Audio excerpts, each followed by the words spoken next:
नमस्कार दोस्तों, स्वागत है आपका मोटर राइड्स में। मेरा नाम है अमित और ये है फोक्सवैगन की वेंटो। और ये गाड़ी बहुत वक्त से है हमारे बाज़ार में। इसका बड़ा ही डिटेल रिव्यू मैंने ऑलरेडी कर दिया है, जहाँ पर इसके अंदर क्या क्या वेरिएंट्स हैं, क्या क्या खूबियाँ हैं, क्या क्या खामियाँ हैं, अंदर क्या फ़ीचर्स अच्छे हैं, क्या फ़ीचर्स मिसिंग हैं, चलती कैसी है, सस्पेंशन कैसा है, सब कुछ आपको मैंने बताया है। उसका लिंक आपको ऊपर मिल जाएगा। आज मैं बात करने वाला हूँ जो नया ऑटोमेटिक ट्रांसमिशन आया है यहाँ पर, उसके बारे में। और चलिए शुरू करते हैं। स्टीयरिंग के पीछे बैठते हैं और देखते हैं गाड़ी कैसे चलती है। अब देखिए दोस्तों, यहाँ पर काफ़ी सारी चीज़ें मिसिंग हैं और ये गाड़ी काफ़ी पुरानी भी हो चली है, लेकिन इसे ख़रीदने वाले लोग इसे इसकी फ़ीचर्स के लिए नहीं, इसकी ड्राइविंग डायनामिक्स के लिए ख़रीदते हैं।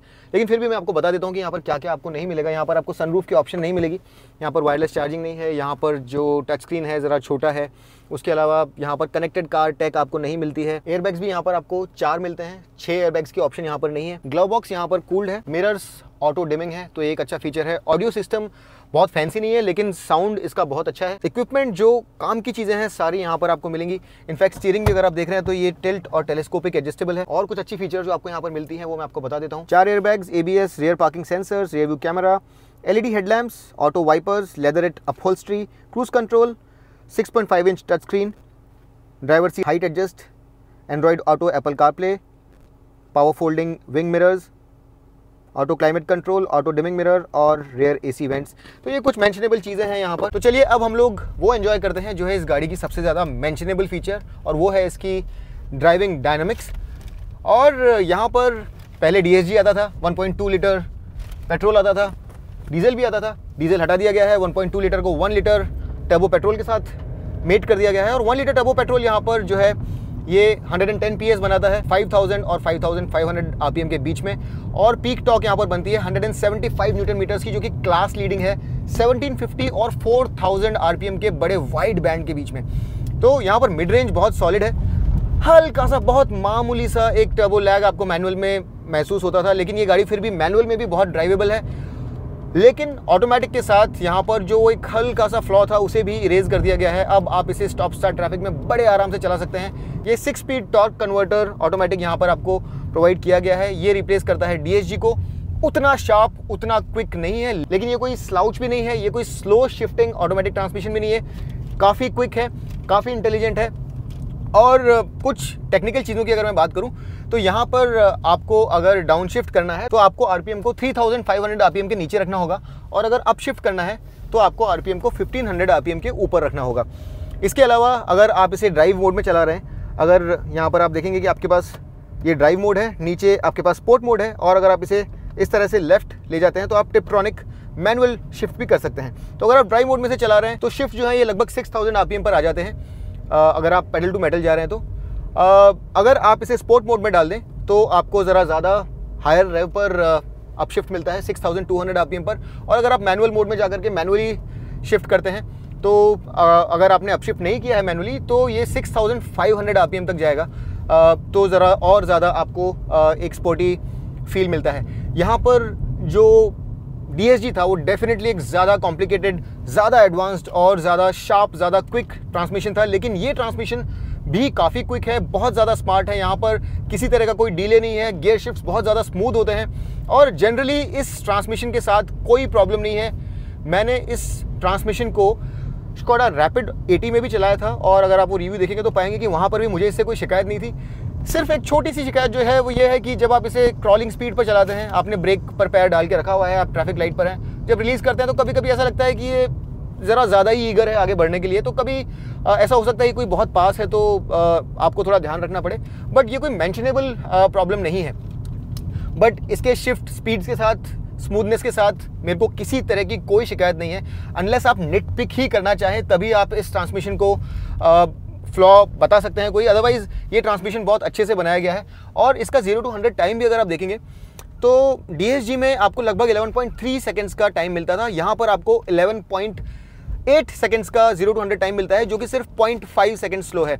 अब DSG बहुत ज़्यादा कॉम्प्लिकेटेड और बहुत ज़्यादा एडवांस्ड टेक्नोलॉजी थी, बहुत ज़्यादा फास्ट ट्रांसमिशन था वो, लेकिन फिर भी जो डिफरेंस है 0 to 100 में वो कोई ज़्यादा नहीं है। इनफैक्ट रोल ऑन जो है वहाँ पर, यहाँ पर अगर आप देखने जाएंगे तो लो स्पीड से अप टू 80-90 किलोमीटर्स आपको ऐसा लगेगा कि ये गाड़ी ज़्यादा क्विक है।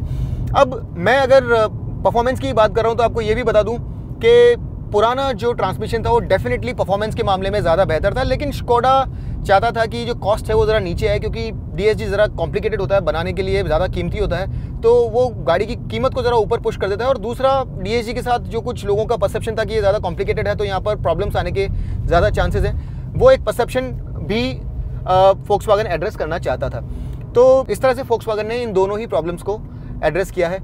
ओवरऑल ये जो गाड़ी है ये बहुत अच्छे से बनी हुई है। यहाँ पर जो ड्राइविंग डायनामिक्स हैं वो क्लास लीडिंग है। स्कोडा रैपिड के साथ साथ फोक्सवैगन वेंटो जो है एक एंथुसियास्ट के लिए बेस्ट गाड़ी है। अगर आपको चाहिए कि आप एक ऐसी गाड़ी लें जो सिटी में बहुत अच्छे से चले, बहुत कंफर्टेबल भी हो, लेकिन इस सेगमेंट में आपको बेस्ट बैलेंस दे ड्राइविंग डायनामिक्स का, एक एंथुसियास्ट राइड का, तो ये गाड़ी स्कोडा रैपिड के साथ साथ एक बेहतरीन गाड़ी है। स्टीयरिंग में भार बिल्कुल सही है, राइड क्वालिटी बहुत अच्छी है, अराउंड कॉर्नर्स आपको बहुत रीअश्योरिंग लगेगी।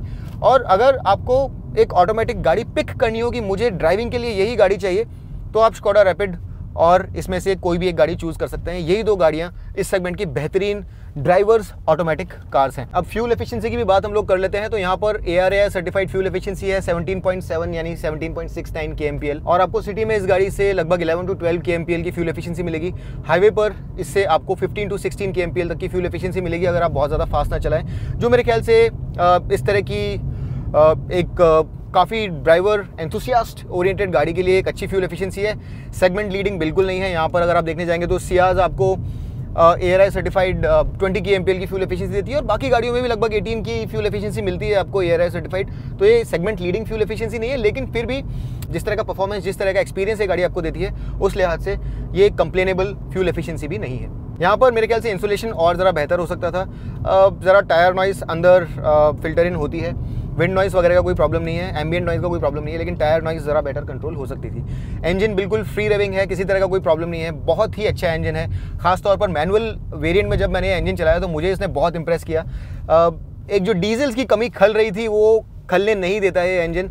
आपको ऐसा लगता है कि जो एक टर्बो का किक था, जो एक टॉर्क का वेव था, उसे आप इस इंजन के साथ राइड कर सकते हैं। अबाउट 1800-1900 RPM पर खासतौर पर जब मैनुअल चलाते हैं तो आपको मज़ा आता है, और वो चीज़ आप यहाँ पर भी महसूस कर सकते हैं। जब आप 2500 RPM क्रॉस करते हैं तो बड़ा ही मज़ेदार किस्म का अनुभव आपको होता है। बड़ी एन्जॉयबल गाड़ी है, और अगर आपको फोक्सवैगन एज अ ब्रांड पसंद है तो ये गाड़ी आपको एज अ ड्राइवर बहुत डिलाइट करेगी। यहाँ पर आपको प्राइमरीली सिर्फ दो ही वेरिएंट मिलते हैं। स्कोडा रैपिड की तरह यहाँ पर आपको कोई बेस वेरिएंट या लो प्राइस वेरिएंट नहीं मिलता है। यहाँ पर आपको हाईलाइन और हाईलाइन प्लस वेरिएंट्स ही मिलेंगे। एक special edition Volkswagen Vento red and white edition भी बीच में आया था, लेकिन वो लिमिटेड रन है।